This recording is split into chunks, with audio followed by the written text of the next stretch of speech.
Good morning students. हमने बचपन lesson read कर लिया था सेकंड टू। इसमें लेखिका अपने बचपन और हमारे बचपन के बीच में अंतर बताती है कि कैसे वो अपने बचपन में क्या क्या करती थी। कर दिया। वो अपने बचपन में और हमारे बचपन में अंतर बताती है कि वह क्या क्या करती थी। वो अपने बचपन में रंग बिरंगे कपड़े पहनती थी, वो फ्रॉक डालती थी। उसको अपनी फ्रॉकों के बारे में अभी भी याद है। उनको हर रविवार को अपने मोजे धोने पड़ते थे और शनिवार को कैस्टर्ड ऑयल पीना पड़ता था। आज के दिनों में उस टाइम पे कुछ घरों में ग्रामोफोन होते थे, टेलीविज़न नहीं होते थे। उनके बचपन के समय कुल्फ़ी, कचौड़ी तथा समोसा खाने को मिलता था। अब ये सब चीज़ें पेटीज में चेंज हो गई हैं। कैसे वो अपना चना जोर गरम वाला गाना गा कर बहुत खाना पसंद करते थे। अनारदाना का चूरन होता था। जब वो चश्मा लगाती थी तो उसके ताऊ कल उनके चचेरे भाई उसको चिढ़ाते थे, लंगूर की सूरत कहकर पुकारते थे। तो ये सब चीज़ें उन लेखिका ने अपने बचपन के बारे में बताई है। उनके बचपन में और हमारे बचपन में बहुत अंतर है। वो काफ़ी बड़ी एज की हैं। इसके क्वेश्चन आज हम इस लेसन के अभ्यास के प्रश्न उत्तर करेंगे। लेखिका बचपन में इतवार की सुबह क्या क्या काम करती थी। हमने लेसन में पढ़ा था ना, वो क्या क्या काम करती थी इतवार की सुबह।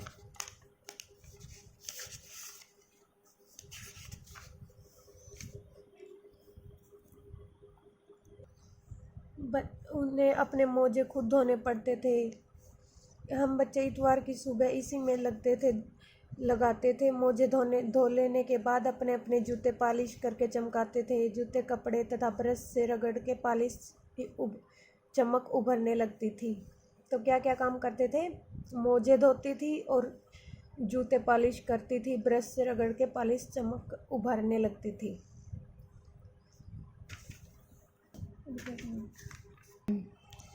तुम्हें बताऊंगी कि हमारे समय और तुम्हारे समय में कितनी दूरी हो चुकी है। इस बात के लिए लेखिका क्या क्या उदाहरण देती है।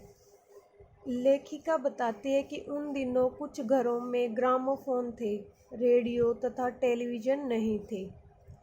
उस टाइम में लेखिका के समय में क्या नहीं था? घरों में ग्रामोफोन थे, रेडियो टेलीविज़न नहीं थे। जबकि आज के ये सब प्रत्येक घर में पाए जाते हैं। आजकल ये सब चीज़ें हर घर में है। बचपन की कुल्फ़ी अब आइसक्रीम हो गई है। पहले जब लेखिका का बचपन था तो वो कुल्फ़ी पुकारते थे, अब आइसक्रीम हो गई है। कचौड़ी समोसा, पहले कचौड़ी और समोसा था, वो अब पेटीज में बदल गया है। अब पेटीज आने लगी हैं। यही उन्होंने अपने समय में और हमारे समय में अंतर बताया है। पाठ से पता करके लिखो कि लेखिका को चश्मा क्यों लगाना पड़ा। चश्मा लगाने पर उसके चचेरे भाई उन्हें क्या कहकर चिढ़ाते थे। लेखिका रात में टेबल लैंप के सामने काम करती थी, जिसके कारण उसकी आंखें कमज़ोर हो गई थी। वो रात के समय टेबल लैंप के सामने काम करती थी, जिसके कारण उसकी आंखें कमज़ोर हो गई। चश्मा लगाना पड़ा। उस समय बहुत कम लोग चश्मा लगाते थे और वो देखने में अजीब लगते थे, इसलिए उसके चचेरे भाई उनकी सूरत को लंगूर की सूरत कहकर चिढ़ाते थे। उस समय में, लेखिका के समय में, चश्मा बहुत ही कम लोग लगाते थे और वो दिखने में अजीब लगता था, इसलिए उसके चचेरे भाई उसको लंगूर की सूरत कहकर चिढ़ाते थे। लेखिका अपने बचपन में कौन कौन सी चीज़ें मज़ा ले लेकर खाती थी। उनमें से प्रमुख फलों के नाम लिखो। लेखिका अपने बचपन में चॉकलेट और टॉफ़ी मज़ा ले लेकर खाती थी। इसके अलावा खट्टे मीठे फल, कुछ एकदम लाल, कुछ गुलाबी, रसभरी, कशमल, चेस्टनट आदि खाती थी। ये क्वेश्चन आपको अपनी फेयर नोटबुक में राइट करने हैं और साथ में लर्न भी करने हैं। ये और लेसन को अच्छे से रीड कर लेना। सब सभी क्वेश्चन के आंसर इस चैप्टर में से ही हैं। Thank you.